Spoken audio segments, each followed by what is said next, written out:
Hello, hello, hello, hello. This is Wolf of Tin Street, otherwise known as Chris. I figured because a couple weeks back I did a tutorial for the Masters of Coin, kind of narrating my newspaper.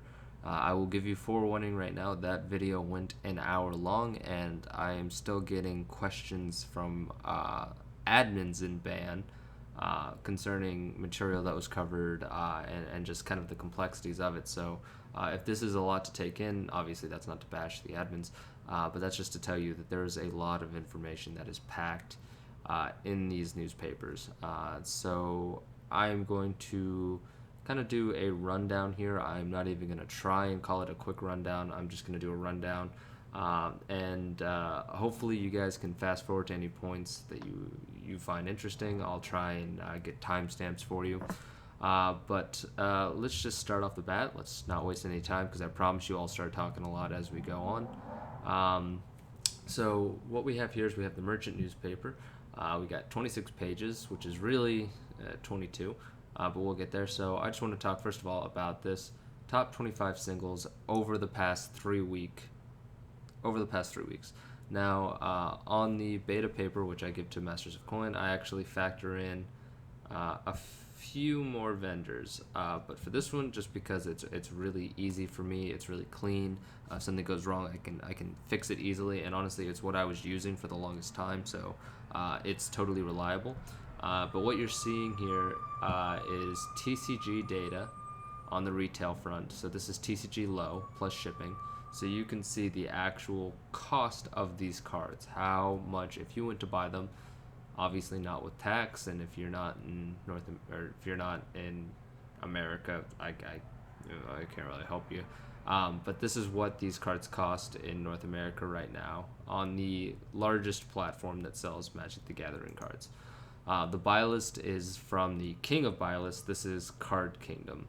And this ranking is looking at all of, I call them KPIs, which means key points of interest, which is going to be comprised of buy list values, retail values, supply levels, which they don't hide well, and obviously best selling ranking. So basically, we are able to basically see what a vendor is willing to pay for it. We are able to see what the open market is. So this is what a major vendor is trying to buy it for. We can see what the open market is trying to sell it for. And we can see on both of those vendors how well it's selling. And we can also see, really, we can see the supply that both of these vendors, TCG and Card Kingdom, have on hand. Given that information, it gives us a tremendous amount of power, as long as you know how to bend the information kind of to your will. And basically, what I do, and just a bit of a side rep, I'm a data scientist for a third party data vendor that sells credit card data and its information therein to basically hedge fund managers, financial analyst advisors, yada yada yada, the whole lot. So a lot of my day job is actually doing phone calls. Obviously not similar to this because I didn't build that platform, but it is trying to do these walkthroughs, trying to explain the data. So I totally understand. Literally, always just buzz me if you got a question. I'm more than happy to answer. I try to answer quickly. But jumping right in here, so what we're going to see right away is we have card names, sets, rarities.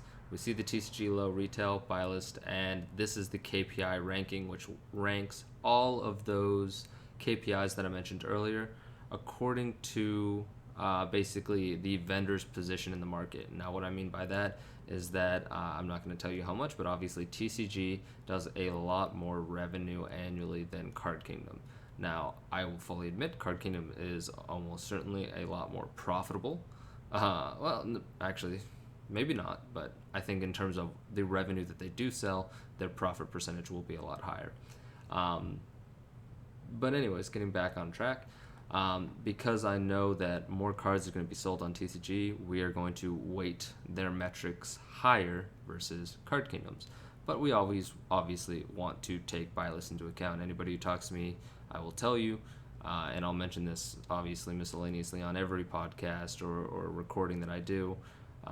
This is the real value of cards. This is the real value of your cards. This is bullshit. This is if you're selling thousands of cards a week, hundreds of cards minimum. If you're a player, this is the only number that matters. And if you're getting into MTG finance, this is really what you have to master before you can even begin to treat this as being serious. But just moving over here, this is something that I've kind of newly implemented. So over here, you can pick the name of the card that you want to look at. And basically what you see is the name. And then over here under ranking, obviously this is the ranking. You see the ranking. You can also do this with set. So you can see the sets. So this ranking, a lower number is preferable. But what you'll see is if we go in here, there's going to be like one card, right? One, maybe two. But basically, you are able to see these sets and these cards. So you can see basically that theoretically this set has the highest ranking, but there's only 2 cards in there. But it's still worth seeing. It can be worth seeing. Obviously, rarity, you're not going to really see. Yeah. Commons and uncommons, again, I will always tell you not to invest in unless you really know what you're doing. But it makes a lot of sense what we're seeing here. We're basically seeing that mythics, because I would wager of these 1900, we'll round up, cards, very few of them are mythics, but the ones that do show up have very high rankings, which is a good thing. So that's number one. The commons and uncommons that actually make it through my filtering process to show up here obviously have to be really good, so it makes sense there. Rares are going to be at the bottom because they're going to make up the bulk majority of the cards we're going to see. So kind of talking about the sets that I just did, what I would do and what I do frequently on my version is I'll just go to mythics, because obviously mythics have, in theory, the lowest supply. Obviously, as WotC screws with what rarity means, that gets a little bit more confusing. But you'll see over here the ranking holds steady, so you see the top mythic of all the cards is actually number 9. That's actually funny. I just drop shipped this today. I didn't even realize. But that was this is 3 days delayed, so that makes a lot of sense. But basically, we can see now these are the top mythics. And when you start looking at these buy lists, you'll start being able to possibly ascertain opportunities. Obviously, I run this once a day. If anybody comes in after I run my script, you might be able to find deals below this retail price that actually get under shipping and taxes and allow you just to make money sending it straight to the buy list. However, when you see cards, particularly mythics, that are basically, I call it at parity with buy lists, they're almost the same value, these are the safest cards to invest in, because if a major vendor is buying it at this price, they are not loose with their money. They are penny pinchers, and they have a right to be, and they should be. Understand that and kind of tag along with the trends that they're doing. So this might be one that you pocket for a couple months. Obviously, this is not a card that is... I would be very scared of a reprint, obviously. It's in Commander Anthology, so something to keep in mind. But now that I filtered it to mythics only, before we were looking at sets and we're like, there's only 1 or 2, that might not be very good. Now when I look at this, I'm a lot more confident. So I'll tell you right now, the first thing that I will do, because Commander printings, rarity doesn't matter in Commander printings. It really doesn't, because you're getting a deck of cards. It's a sealed pool. You know what you're getting. Those cards are quote-unquote mythic, but they're always in that deck. And obviously EDH is one of each copy. So I usually just factor out anything that says Commander in it, especially if it's at the top. And we see, when I look at this right away, okay, I see Alara Reborn is probably the top set to come of interest. So I'm just going to click this top left button here, which clears everything. Click Alara Reborn, and I see Sphinx of the Steel Wind. I see a retail price of $1. I see a buy list of 1. This immediately, because it's less than $5, the fees and the cost of your time being involved in this is not one that I would want to spend a lot of time hunting down. But again, this relationship between a retail and a buy list price, very, very good. Very, very good. Totally understandable why it's on this list. It just happens to be out of Alara Reborn. Again, we don't get away from the problem that there's only 1 card. Now, if we move on to Kaladesh, We'll see again Aetherworks, Marvel. Obviously, not as good. Now, I'm going to take a quick moment here because I see this disparity to mention to you that, again, we are looking at retail from TCG and we are looking at buy list from Card Kingdom. Now, I'll say this all the time as well. When Card Kingdom offers a buy list offer for a card, they will never, unless the card's name is Sol Ring, in which case it'll go up to 72%. But if you're not Sol Ring, Card Kingdom will never offer more than 67% of their own retail value on a card. So what that means is essentially that if Card Kingdom is trying to sell a card for $10, they are never, ever, ever, ever going to have a buy list that is over $6.70 for that card, which is really important to understand because right here, we are not looking closed system. In closed system, I mean only at Card Kingdom. We are comparing markets here because they are not talking to each other, which is why you'll sometimes see that the buy list for the last one was $1 to 106. That's almost 100% backing, and that's because they're two different vendors that are not speaking to each other, and it's idiotic, and that's where we're going to make a lot of money. I'm not kidding you. That's where we're going to make a lot of money. As soon as they start talking, things are going to get weird. But right here, this is a little bit more realistic. So when looking at this means, Card Kingdom is probably selling this, I would wager, for around $1. Probably a little bit less, but probably around $1. We see TCG's around $1. I'm going to dismiss this one. It's 804 on the rankings out of 1,884. So even though this appears to have a high set ranking, we know as soon as we click in, it's just a pipe dream.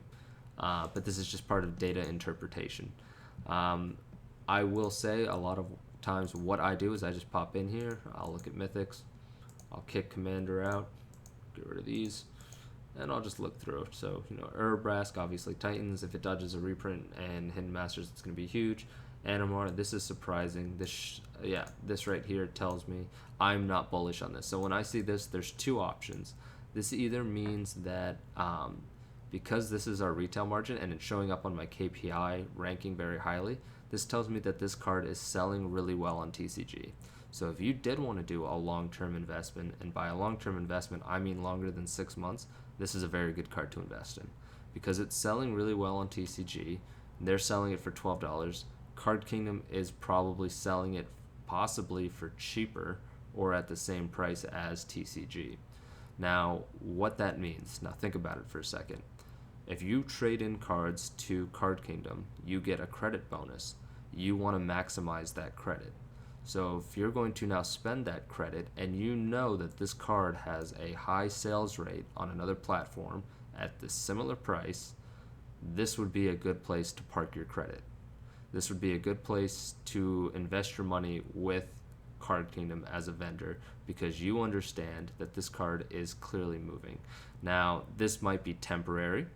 So obviously, what I just described is one option. The other option is that for whatever reason, whatever flavor of the month it is, like a Command Zone comes out and everyone's excited about it, they'll buy a lot of this card on the open market, which raises the retail cost, but it doesn't stick. And buy lists are really good at resisting spikes. A buy list offer will not go up and down willy-nilly like a retail price will. Another reason to love buy list. It's true to form. They're not going to take risks. They're going to maximize profit. So when you see this, basically you have to make a judgment call now and decide, is this something that you are okay putting money into for 6 months? It's gone minimum when you look at this dynamic. Unless you get lucky. And hey, getting lucky is always great. That's fun. But basically what you're seeing here is it's got a high sales rate, but Card Kingdom as a vendor is not going to support you. You know it's selling well, but it's not selling well for them. So that would indicate to me, without even looking, that there's a lot of supply on the market. You've got to take that into account and understand that you can buy into this now and understand that this is going to be a card that increases over time. No doubt about it. However, there might be better places to park your money. See, right above and right below in the near term. And obviously, you want to put money in and get money out at a probably whatever profit margin faster, and build momentum. This is basic finance. So that's one angle. The other angle is that the buy list just hasn't caught up yet. So I do an arbitrary 3-week review. So what you could look at here is you could look at this, and obviously as we get to later slides and you're looking at supply levels, you could say that buy list will catch up. It will catch up, and by that I mean this is going to increase. This will increase to match retail, or this will begin to gradually increase to slowly rise to meet it. But this is you as data interpretation. I can't do this for you. This is totally up to you. I just want to point out, when you look at this relationship, don't just look at this and see, okay, Animar Soul of Elements, oh, it's getting a buy list support, I'm not going to buy it. Understand this relationship.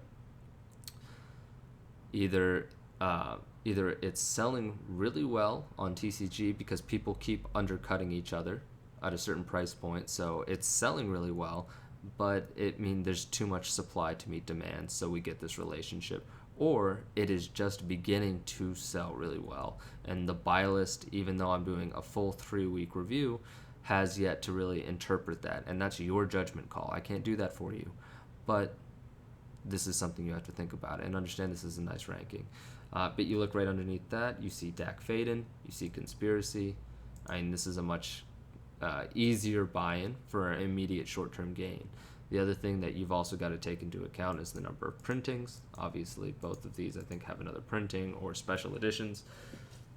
All things that need to be taken into account. But I think that's a good breakdown of this first slide. So now, we're just going to reset this. You don't have to. You could just move right on. Whatever changes you make, nobody else is going to see. This is your view. So that's kind of nice. So these, hold on, I'm going to go back. I'm just going to click right here. These 3 slides right here, Mythics, Rares, and Uncommons, you could accomplish simply by changing this filter to Mythic. And now if I go down to Mythic, so we see Gerard, Rune, Urabrask, Gerard, Rune, Urabrask. So before I implemented these filters, I wanted to give you guys that default option. Now that you have these, you have that ability to play on your own. Comes with a little understanding of what you're doing. But I'm debating just leaving these here to teach people what these filters do, but I can remove them, obviously. I totally understand that they're extraneous, but I want to see how it goes. And I do think it's helpful. Also, just to point out, last thing before we go on, you can see down here, you can see I give explanations at the bottom of the slides, kind of like little disclaimers, trying to tell you guys what I'm working with. So right here, rankings are weighted via prior 21, 15, and 7 days via retail, buy list, and several other criteria to arrive at an overall ranking. I have to be a little ambiguous here because I enjoy my job and I want to stay employed. So look at that. That took me 20 minutes just to do the first slide. So that's an indication right there how this is going to go. I will try and speed up. I do apologize. Going straight down, so I just mentioned these 3 extrainers. I'm going to drop down to stock levels, and I'm going to talk about this. So I give you 3 elements, basically day over day, week over week, and month over month. Obviously, when you do day over day, any idiot can buy 200 copies of a card one day between yesterday and today, and that means there's going to be a lot of volatility. So you don't always want to trust that. Because obviously it's very vulnerable to manipulation. I treat week over week as my Goldilocks slide, because if you want to see a card that's moving and it's moving for a solid 7 days, I treat that as the optimal window. Basically, if it's been moving for 7 days, I buy it now. It's going to take another 3 days to reach me, and I'm hoping that it ends up on this month over month decline. Supplies continues to drain. I saw it moving for a week. I took a risk because I saw it moving for a week, so it was moving long enough to make me feel safe. I'm going to buy in now. Boom. But I like day over day because it's early indicators. Obviously, everybody likes early indicators, and this is basically what you begin to see. Waste Not, I mentioned this literally on Sunday. You could have been looking backwards if you were looking at this newspaper, and you could have seen this information. It's actually continued to decline. Spoiler alert. Quick drink break. So, kind of curious to see. I think what's really interesting is number 6. So if we just read across here, and again, you have the same filters that you had before, but just reading across here, So 6, Limvala, Keeper of Silence. And I'll fix this so that the title fills out. That's just poor presentation on my part. But we know that this just got reprinted in Jumpstart. So why is this number 6 on my day-over-day vendor declines? And that is going to be because of what these columns tell us. So first of all, what we're looking at here, these numbers, when you go to TCG and you look up a card, a specific card, it'll show you in the top left, above all the vendor offers and listings, how many vendors are offering a card. And that's what I'm presenting to you here. So there are 27 vendors who are listing Linvala, Keeper of Silence from this particular edition. Obviously, this is a Mythic, so that would be what my eye went to first. Now, I'm going to go ahead and look. All right, so a month ago, there were 19 sellers. A month ago, we didn't know it was going to be in Jumpstart. And then a week ago, we saw it was at 22, which is kind of curious because we knew a week ago that it was in Jumpstart. So we saw supply beginning to move in a direction that we didn't want it to, essentially, right? More supply in the market, not enough demand to meet it because people know they'll be able to get it at a cheaper price. Great job by the player base and the consumer base to understand that. That's a good trend that you want to see. Yesterday, we see that there were 30 vendors, so we see that this really amplified. Basically, people got scared and saw that it was reprinted, and they went to list their copies. But what we're beginning to see is that these vendor numbers are so low, and I'll just throw you out of hand right now, not based off of rarity, but just an overall trend. The average number of vendor listings for any card on TCG is 125 vendors trying to sell it and undercut each other. So the fact that you're at such low numbers here, it's the Wild West. Everybody's gunning down. This is extreme competition. It's very cool to see. As somebody who appreciates open markets. So what we're seeing here is that demand might be settling. But again, because this is only day over day, this could be literally just a blip. And tomorrow, 10 more people list their copies, and the same amount of people buy it, so only 3 vendors lose their listings. But the trend continues to go up. So this would be one that we see. This is a card that is basically fighting equilibrium. It is trying to find its supply level, its price point in the market on TCG. And it's kind of cool to see that because it's a Mythic and because of how Jumpstart has rolled out, there's not enough printings. I think if you just look around very vaguely, you'll discover this, that people kind of got scared, but as people stop panicking and start realizing how hard it is to actually open these Mythics, this might be the first indication that not as much supply as people think will enter the market.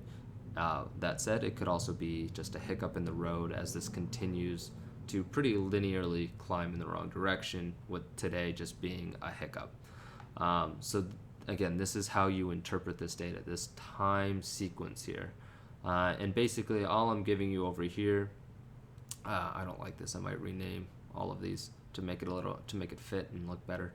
But literally this is just showing that 10% disappeared day over day. So 3 copies disappeared, there were 3 vendors disappeared, there were 30 vendors yesterday. That's 10%.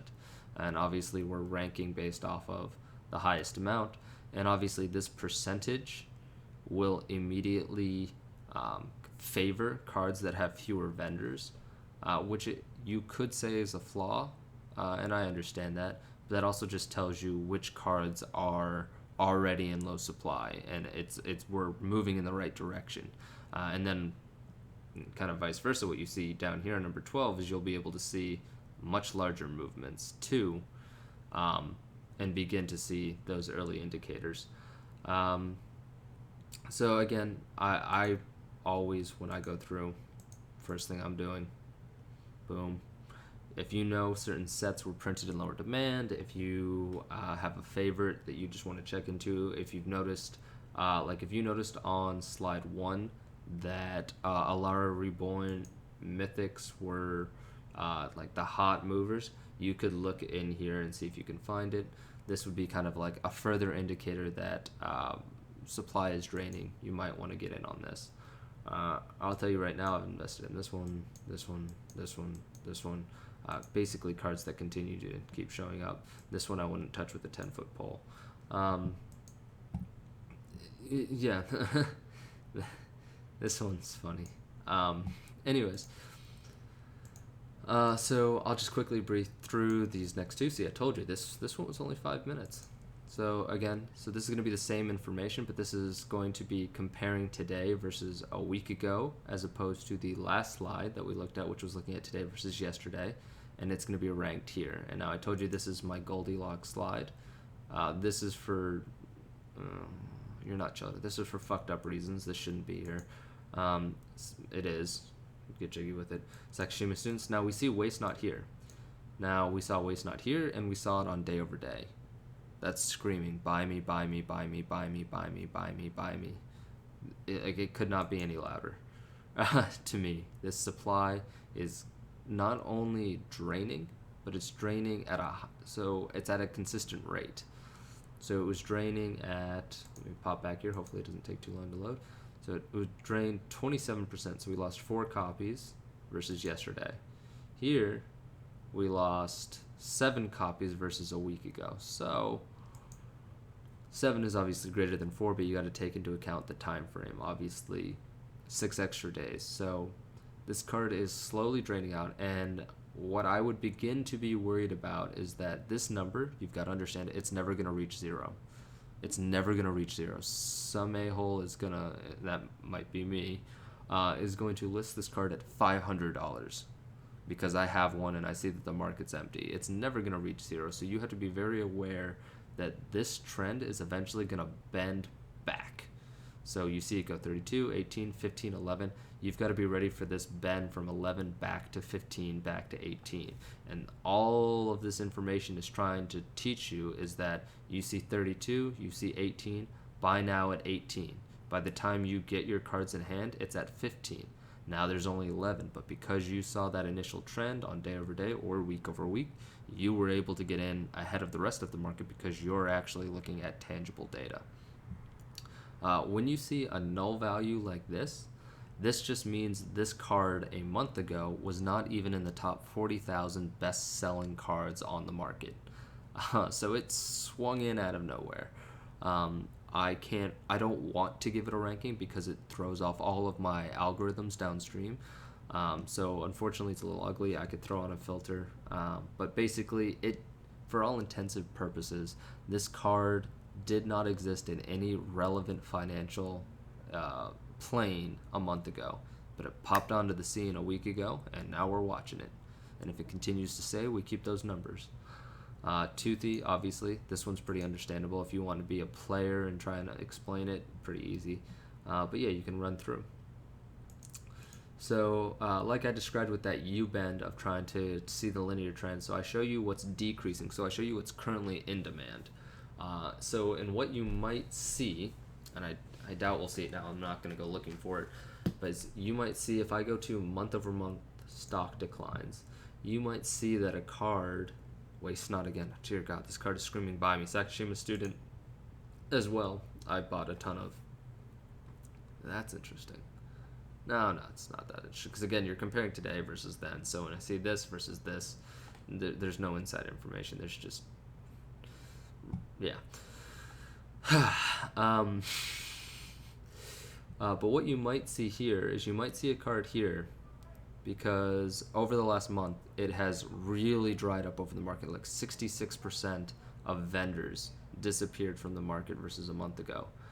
But and it won't for waste not because we saw it on all 3 slides. But for something like Lifeblood Hydra, if I go to day over day stock increases, I might see Lifeblood Hydra here. Yep, sure enough, number 1. Because versus a month ago, it dropped over 50%. However, because it gained 1 vendor yesterday, and there's so few vendor listings of this card, 25% of copies have re-entered the market. It's a very low number, and you can tell me this isn't important to you, but I think it is. Obviously not as important as something like Luminarch's Ascension here, which tells a much better story. This is like the classic U-bend story that I'm trying to teach here, 45, 39, 33, and back up to 41. this is kind of what I'm trying to teach and kind of show you guys. This is what you're looking for when you're looking at these slides. And this is all based off of TCG data, these stock decreases. Obviously, I have these same slides for buy list because this is a steadier metric.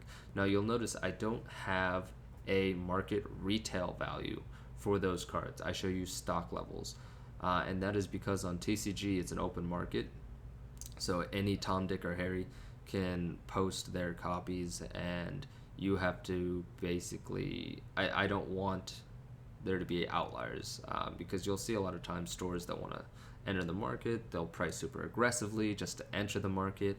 Sometimes you'll see there's only 5 listings, you'll see a card spike $60. This is a problem that MTG Goldfish has that one day they might get wise and actually try and fix. I don't think they really care. That could be its own tutorial video and reading those graphs, but we see here again. So very key thing to remember too when we're switching. So when we're switching from stock decreases, when we're looking at stock levels, we want the number of copies on the market to decline, because if there's less out there, our product becomes more valuable. When we move to buy list, it's an inverted relationship. We want buy list to go up. We want our cards to be better supported. And this is a mistake I constantly make when I'm tired and it's late at night, because life. And it messes up all my scripts. So if you ever come in here and you see that all of these numbers are backwards, that's what I did. Shouldn't happen, but it might. But basically, here, again, we're looking day over day, so this is the riskiest time period. Week over week is my Goldilocks. I think that's the best time period that you can look at. And month over month would be potentially juggernauts, but you'd have to be very discriminative when you look at them and very discerning of the information. So basically, especially after COVID, but looking here, we see that yesterday, Healed God of Sun was at $1.50 on the buy list, and today it's at $2.70. Now that's a really nice rebound. That's an 80% rebound. But now we're going to go ahead and we're going to pull it over here, and we're going to look. A week ago it was $3.60. So that's not really a real rebound. This just shows me, especially when we look back here, a month ago it was $3.15. So my interpretation of this, just reading this first line, is that a month ago this buy list began incrementally increasing. It reached $3.60 a week ago. Some very wise and smart financiers sent Card Kingdom in 24 copies, plummeted the buy list offer probably for about a week. And Card Kingdom was slowly selling them off because that's why they wanted them. They're now beginning to run low on their inventory again, and they're beginning to incrementally increase their offer again. Understanding that dynamic here is very important. I think ideally what you want is this one right here, this Dragon Master Outcast, but you also have to be very careful. So I mentioned earlier that Card Kingdom, and this is Card Kingdom data, says down here, they will never go above 67% their own retail. So if you were in a hurry and you don't want to put too much thought into it, which is what I did initially, and I lost some money on it, you're going to say, okay, whenever a card's at 67%, that's when I want to buy it, because that's when they're at their full backing. That is completely incorrect. You're going to get blown out a lot. You're going to lose a lot of money, because you're not the only one looking at this information. And by that, I mean the EU is very aware of buy list and its value, particularly for cards under a couple bucks. And they will watch this buy list offer increase, and then they will ship over 1,000 copies all at once from the, I say UK, but from Europe, wherever they are, and plummet the buy list because they're watching the acceleration. You need to watch the acceleration too and understand that 67% backing is the highest it's ever going to get, and it's not going to stay there for very long, because that is the best offer that Card Kingdom is willing to put in.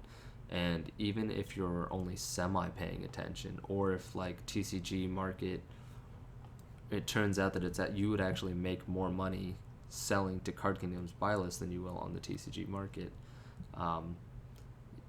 You just this will basically tell you when you shouldn't even try to sell a card and instead send it into buy list.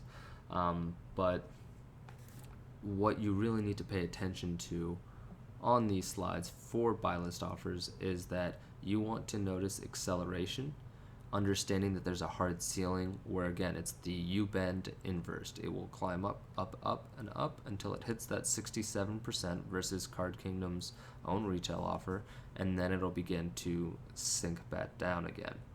Now, the kind of the danger with Card Kingdom is that they could just continue to raise their retail price and just continue to move up and up and up and up.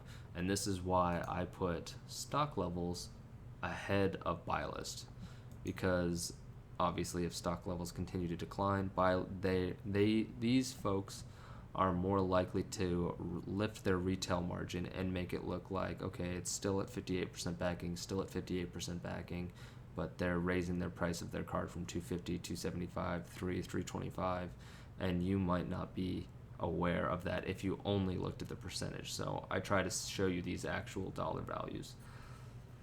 It's funny that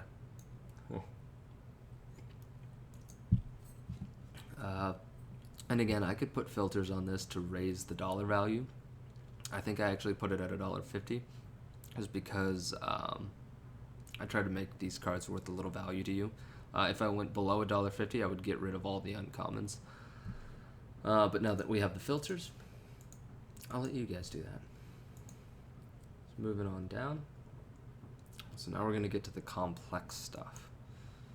Read this if you want. Just understand this top line.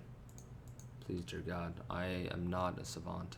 I am literally bending machines and machine algorithms. I'm not psychic. I'm not telling you the future. And as much as I'm not telling you the future, I am literally trying to statistically figure out the most likely option of something to occur in the future. This is statistics. And this is very hard to understand and for me to explain to people.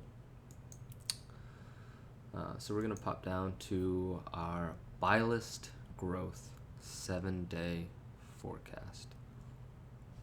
Let's see if this works here. There we go. I love it when my scripts work. So these column headers need explanation. I don't think you can read this without kind of a bit of a tutorial, but once you hear this, I think it will really, really, really help you. So once again, we keep our name, set, and rarity filters. These are our cards. And because this newspaper is delayed by 3 days, I ran this particular forecast 3 days ago. So what would be day 1 on my newspaper is actually 3 days in the past for you. Now you can be upset because all of the information in this newspaper is 3 days delayed.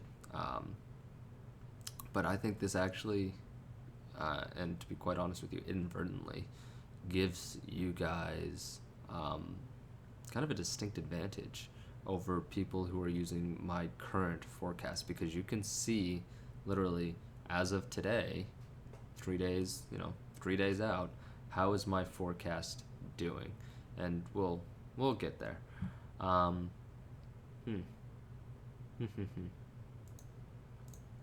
You guys can't do this, and you're not going to see this. You're not going to see it. This one. Is the average any different? Interesting. Interesting. So clearly I have to clean some stuff up here with this Mutavault. But what you're going to see is that, so I'm just going to skip this one. This is clearly something that's faulty with my data. I need to fix that. Welcome to my world. I'm a one-man team, guys. I gotta roll with the punches. So looking at Splinter Twin here out of Modern Masters, the day that I ran my forecast, it had a buy list offer of $3.30 from Card Kingdom. And my algorithm predicted that the next day it would go back up to $5.80. And then 2 days out it would be at $5.70. And then on the day that you're looking at it, the buy list offer should be $5.60.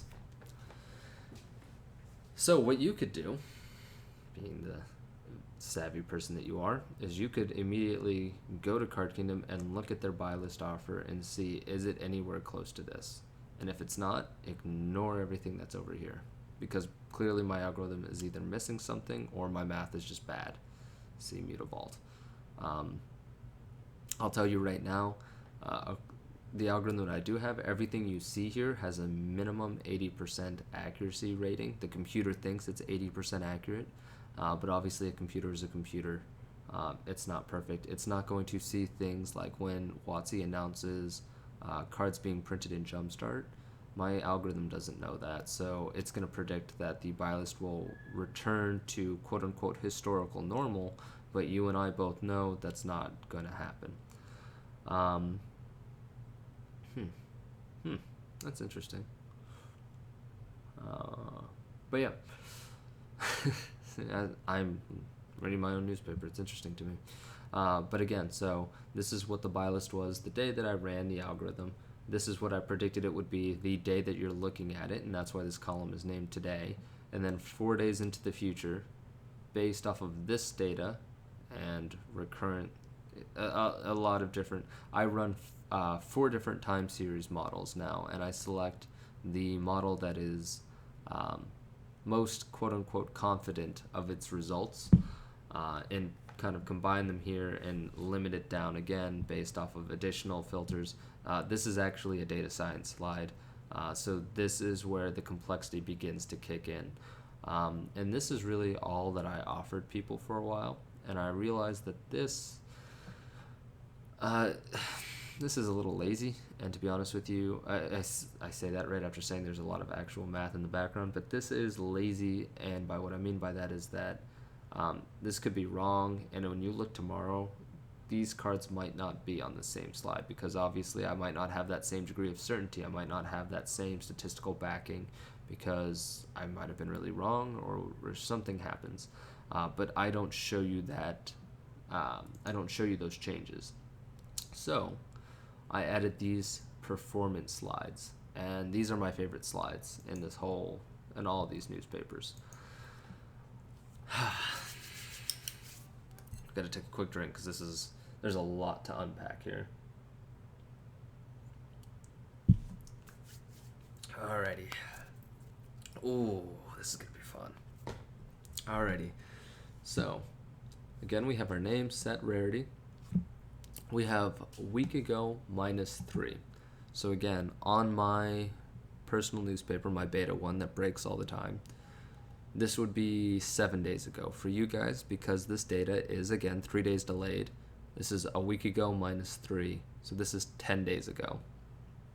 I can rename this, but I'm kind of hoping you guys will bump up and eventually use the beta newspaper. So I'm literally just throwing that -3 in there. If it helps, again, message me. I'm all for style. I mean, I suck, obviously, at making things look good. So whatever ideas you guys have, as long as it's majority opinion, happy to make the change.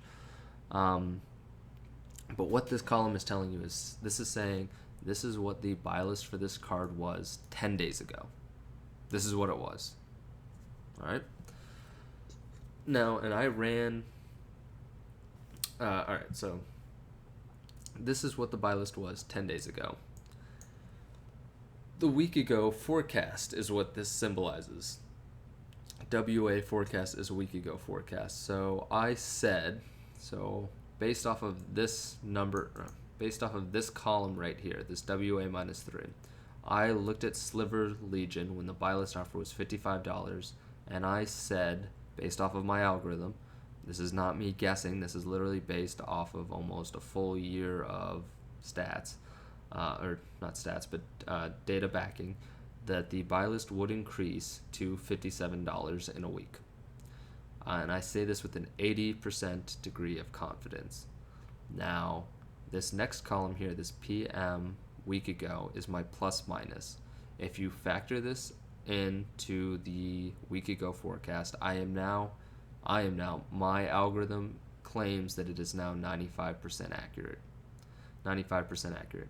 So that means that Sliver Legion was $55 on Card Kingdom's buy list 10 days ago.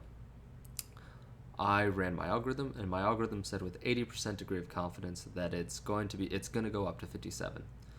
And if you want a higher degree of confidence, because obviously 80%, that's not enough for some people, I can tell you with 95% certainty that it will be between 55 and 59. That's what my algorithm said. So sure enough, today, so for you, 3 days ago, the buy list offer for Sliver Legion was $70. So my algorithm was correct in that the buy list would go up. However, it was clearly not right enough. And because the way my algorithm works is it looks at itself and sees that it failed on a prior iteration and tries to get better. And so we can see that here because when we're looking at these numbers, a plus minus of $2 is a really high degree of confidence. It's going to be within this $4 range. And now here, my model, my algorithm, this is as of today, for you 3 days ago. The buy list was $70. So my algorithm will immediately recognize that this was wrong. Now, we got the general trend correct, but the actual number values, my algorithm was like, I can do better, but you're going to have to bear with me. So the translation for this is, again, so we're transferring over. So this was 10 days ago, and this was my forecast a week forward from 10 days ago. And now this was my forecast 3 days ago into a week ahead. And I said this would be 64. Now the key thing that I want to draw your eye to is here. This plus minus column a week ago versus plus minus now. This tells me that Sliver Legion wasn't seeing a lot of demand until a week ago because my model was extremely confident with a very small plus minus saying that it's only going to be 59. Then buy list offer goes up to 70. This is very unexpected. I mean, I predicted it would go up, but the degree to which it went up, my model's like, whoa, I didn't see that coming. And basically now, so that was today's value, and now I'm forecasting out again. And this is very computationally intensive. I'm predicting that it's going to go down to 64. So I predicted last week that it would go up, and now my model is saying, okay, it went up, but it went really far up. This is completely unusual from historical trends. I'm going to predict that it's going to come back down to 64. However, and I'm speaking first person for my algorithm, pardon me, so I'm going to say now it's going to go down because, again, I said it would go up here, but it shot up so high that was completely outside of my expected realm. So I am going to predict with 80% confidence that this buy list offer can't last. It's going to come back down to earth. However, I was really confident, and by I mean my algorithm was really confident a week ago, and it was wrong, and I'm going to take that into account. So this week, my plus or minus is huge because I recognize that this is a volatile card, and I want to retain that 95% confidence. So if we apply this 11 to what my forecast is saying, it's saying this card can continue to go up. It's literally giving itself a window saying this card could actually go up as high as $75 on the buy list a week from now. And obviously, again, because of the 3 day delay, that's 4 days ahead of when you're reading it. That's pretty big. However, this is saying at the same time, if this card went down to $53 on Card Kingdom's buy list, that would actually be kind of a return to normal. That's where, historically speaking, it belongs. And this is where your context clues for the market, you need to be able to make that decision. However, we get to see this here. We basically saw that my model forecasted that it would go up. It did go up, but it went drastically up. And now my model is saying, whoa, this needs to come back down. However, I'm still going to leave a small door for it to continue to go up. And next week, if it continues to go up, this will get smaller, but this will go higher, which is exactly what we want. The model learns from itself, which is really, really cool.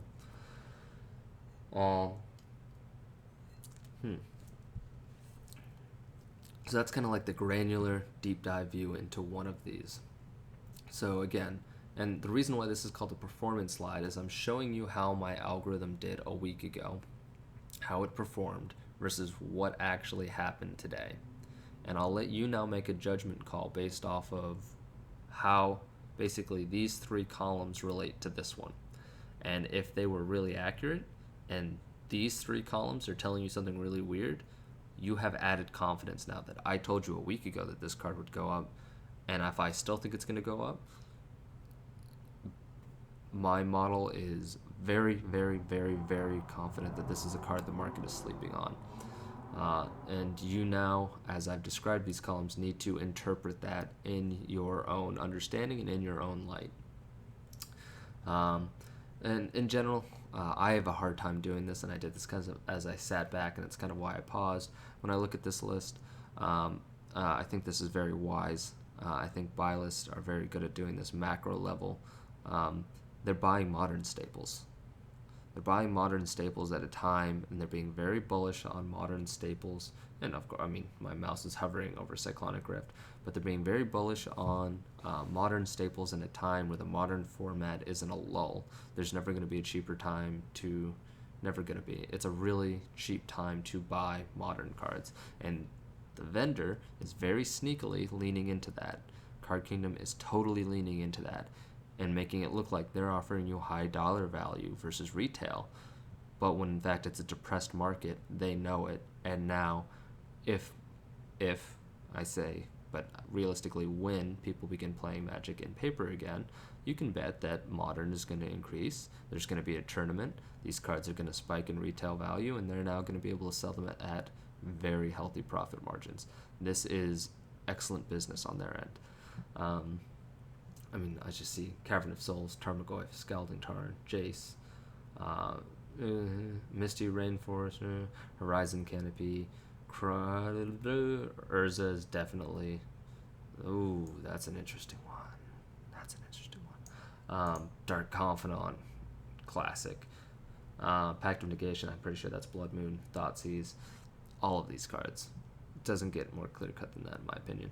But again, and it's very important to understand when you look at this slide, multiple pages exist down here, and I think it's very good to go into them because again, I run this algorithm across 56,000 cards every night, and I actually do it 3 different ways. So I run 300,000 predictions a night off of buy list values. This is why it's very computationally intensive. And this is like the cream of the crop according to my algorithm. And now it's trying to present it to you in the best order that it can, obviously with my help. But it's very important to understand that if you go to page 2, page 3, page 4, page 5, the information in them, just because they're not on the front page, is still incredibly valuable. All of these, I am really trying to show you the best of the best. And it's really up to your interpretation from here of what to get in on and what to get out of. And I think if you use this resource, particularly if you're new and you're trying to build income, kind of like I did about a year ago, this is bread and butter. This is so helpful. This just helps you position so well. Obviously, keep doing immediate arbitrage with Coda's tools, but this is very, very helpful. And again, you'll see here TCG vendor is going to be set up the same way as Biley's forecast, except now we're looking at TCG vendor levels. Now, I realize as I look at this, these 2 slides should probably be above Biley's just for consistency's sake, but hey, I'm not perfect. But what you'll notice with vendor levels is they're far less volatile. It's a lot harder on an open market. It's a lot harder on an open market where the average number of vendors is 125 to predict movement. Because now, when we're looking at Card Kingdom, that's one vendor that has direct control over their inventory, and they're going to rise and fall with demand very cleanly, very linearly. When we go to TCG, we have idiot sellers who, I don't care if they make $50,000 sales in a month, that doesn't mean they're good at actually understanding the market they're selling into data-wise. They're doing well for themselves. I don't want to bash them, but they can price horribly, and it can throw things off.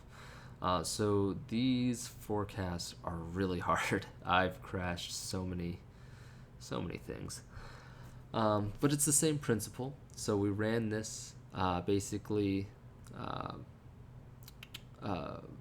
This is today when you're looking at it, and the forecast ran 3 days prior. So when it ran, Jungle Shrine out of Explorers of Ixalan had 44 vendor listings on TCG, and I predicted today that it would have 51.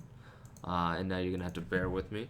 I'm just going to go pop over to TCG, and I'm going to embarrass myself, probably, very potentially, looking at the actual vendor numbers for Explorers of Ixalan. Actually, makes this look good. So I said that it would go up to 51 on day 4, and then 4 days ahead it would go back down to 46. And now when I am actually looking at the data on my right on TCG on my other monitor, there are 44 listings. So I was very close. But again, if you're like me and you're looking at this and you're going to say, yeah, you predicted static movement, which in my book is still a win, but I totally understand. Now, again, I mentioned this on my slide 1. I'm going to continue to mention it. I boot all of these. I almost always boot all of them. I leave them in because if you want to see them, they're there. Mystery Booster is almost very akin to Commander, but again, I'll leave it in. Actually, Explorers of Ixalan would be one that I kick out. Like Dual Decks are another ones that I kick out because those aren't real cards and sets and movements. So Kanda's Banner. Obviously, anytime I see something out of Kamigawa or I see something out of Lorwyn, I'm much more hype for these brands works coming out for these cards. And so when I ran this model, there were 88 vendor listings, and I said that the day that you're reading this, there would be 81, and there will be 73 in 4 days. There are currently 77 listings for Kanda's Banner, so I'm actually right on track. I'm a little ahead, but given the fact that I have this ability, and honestly, if I wanted to, I could begin to forecast not just 7 days, but 14, 21, but I just want to get something reproducible for you guys that's pretty handy here. So this can be really powerful. See, like right down here is my point. You'll see Doomblade out of Explorers of Ixalan, uncommon. Personally, boom, problem solved for me. And then actually, while we're here, let's do it. 93 results, feeling good. I'm going to ignore anything that's above 100 because that's just me personally. And now, okay, Aurelia Warleader out of Gatecrash. This is an angel. You've been seeing a lot of angel movement. If you haven't been paying attention, you should. Gatecrash, so 49. I said today that it would be 41 listings. It's at 46 listings. So this card hasn't experienced the demand that I expected it would. So I probably would be a little bit more hesitant to move in on it. I understand that Angels are a premium right now, but this was one that I'm going to be a little bit more cautious on. And this is just looking and understanding. This is what my algorithm says. This is what the real world says in comparison to this column, and understand how much stock that you want to put into this forecast. This is advanced and tricky, I understand. This is, I will say though, this slide right here, number 21, this is my favorite slide in my newspaper. This is my go-to slide. This is the absolute best, because I told you it's very hard to predict vendor movement. So when my model does do it really, really well, even if it potentially does it really, really bad, I know exactly what to avoid, but I also know what I want to be watching. So, actually, I'll be honest with you, I invested this one back in December, but I'm gonna go ahead and do this. Oh, this makes a lot of sense. Oh, this is the Teferi problem. That's what this is right here. I'm going to go ahead and guess that this is the command zone effect. But anyways, so I said 10 days ago when there was 178 listings of Questing Beasts that it was going to go down to 160 vendors. Obviously, these are high vendor levels. These are outside the range that I would ideally like to be in, but I can throw a filter on these if you guys want. But basically, I predicted that it would go from 178 down to 160. That's a pretty decent chunk of inventory that I predicted that would go out, plus or minus 7. But ooh, look at that. Look at that relationship. I was spot on. Look at that. As soon as I go above that pressure zone of 125 vendors, my forecasts get a lot more accurate, but I would argue a lot less useful, which is why I try and hold myself to that standard. But it's still good to see that basically my algorithm is still working. And so I said, all right, as of today, or 3 days ago, there was 161 vendor listings, and I'm going to predict that based off historical trends, it's going to continue to decline, and there will be 149. And this is very weird because this is an in-print card. And holy shit, sure enough today, I apologize for the cussing, sure enough, there is 145 of this particular edition. That's fun, guys. Falcon Wrath Aristocrat. We went from 264 down to 234. I predicted plus minus 6, so 240 to 228, which is, and I was basically very wrong. And now I said, okay, well, it's going to correct. It's going to be 254. It's going to go to 246. And sure enough, we're at 250 right now. So still a chance for me to be right. And either way, it's still in my plus or minus. But this is kind of your interpretation, and this is why I'm saying when you look at these performance slides, I'm going to show you where I am really, really right. That's Questing Beast. But I'm also going to point out to you where I'm really, really wrong, which is, no, that's not this one, but it'll point out to you when I'm really, really wrong. When I make something like this, actually, yeah, this is really, really wrong, where I say it's going to go 264 to 234, and it doesn't go anywhere near that. This is me being really wrong, but I'm going to be transparent with you because I am using machine algorithms to do this.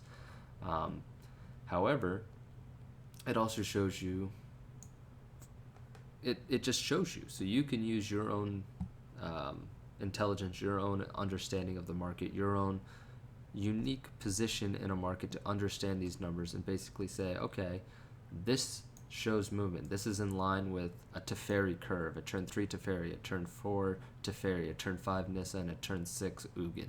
You need to have Questing Beasts out to kill them. You thought that was going to be a play line that was coming as a player. Okay, you kind of thought it would be.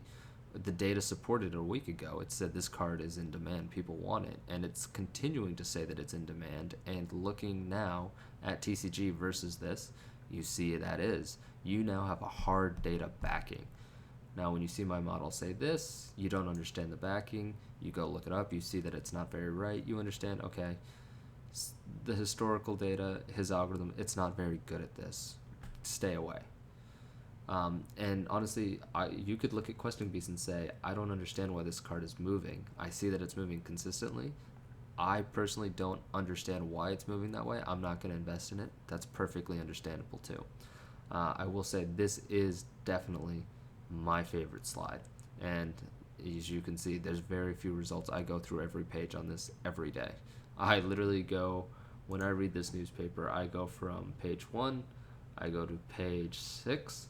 I will occasionally take some pit stops in the buy list just to see, probably the week over week. Slide 15 just to see what I have to get out of before I lose a shit ton of money.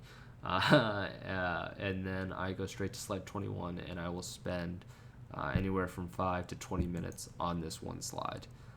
This is my favorite. And it does require a decent understanding. Then if we come down to here, so these slides, I think, I apologize, I just woke up my dogs. I think these slides are, and you can yell at me or quietly mumble under your breath that he's cynical or he's wrong.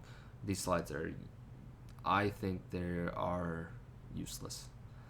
um, but I understand that people really want and they really want to understand the question why data is moving. I have reached a point where I don't care. I see data moving. If I understand, great. If not, I'm still going to monitor it, map it. I will understand it in a far more broad scope, a far more, I guess, financial angle. If you're somebody who's a player and you're entering the market and you're like, oh, why is Thoughtseize so expensive? You go down here and basically you see that for Pioneer, the number one staple card in Pioneer is Thoughtseize. So to give you a bit of a breakdown of how these slides are being formatted, pretty much every day except I think Sunday, WotC releases the MTG online deck list results. And in those deck list results, they show you the number of copies in each deck. And what you can do is basically, because they have an open vault, they don't get rid of these, and the history goes back as far as you want to go back and look. So for all of these slides at the end here, I am scraping every Pioneer, Modern, Legacy, Vintage, Pauper, MTGO deck list, whether it's a preliminary, whether it's a deck list online, whether it's just a league, whatever the event is, and I'm counting up the total number of copies that show up, and basically dividing it by the total number of decks, and basically arriving at format staples mathematically. Now, obviously, the point of contention here that you could fight me with is the time length. I go to the beginning of the year. I'll tell you right now, as soon as Standard rotates, I don't have Standard in here because of that, because I'm actually prepping for that right now. But as soon as that happens, I'm going to move that time frame. Because I think at a certain point you've got to kill or cut loose. And I'm really debating only going 3 months back. But for right now, I'm showing you for the past year, these are the cards that define the Pioneer format. Obviously, the MTGO deck list results are tailored by WotC, almost always to encourage diversity. However, it's still, I think, key points of information. If you see a card show up on a list and you're like, oh, why is it there? And then you go down and you're just looking through these MTGO deck list results. It can be a really quick and easy explanation as to why that will make you happy. And honestly, I think these slides really appeal to people who think that, and they might be right, I might be wrong, but for people who still believe that the meta defines the value of cards, you'll see here that these lists stay pretty static. This last year has been a very special exception. And even still, you don't see cards just jump in here very willy-nilly. But you actually have a statistical data-backed understanding of what the top cards in a format is. And by all means, compare me against MTG Top 8. Surprisingly, not too far off. But obviously the time frame does play an impact on that. But yeah, so there you go. That's the newspaper. You can flip through at your own accord. If you have any questions, feel free to ask them. I'm happy to type anything out. But I do think that is it. Actually ending at about the same time frame, so I'm pretty happy about that. I'll try and add timestamps for you guys so you can pop into the slides that you really care about. But yeah, if you have any questions, concerns, comments, just no political statements, feel free to message me and I'll be happy to try and help you out. Alright, cheers guys.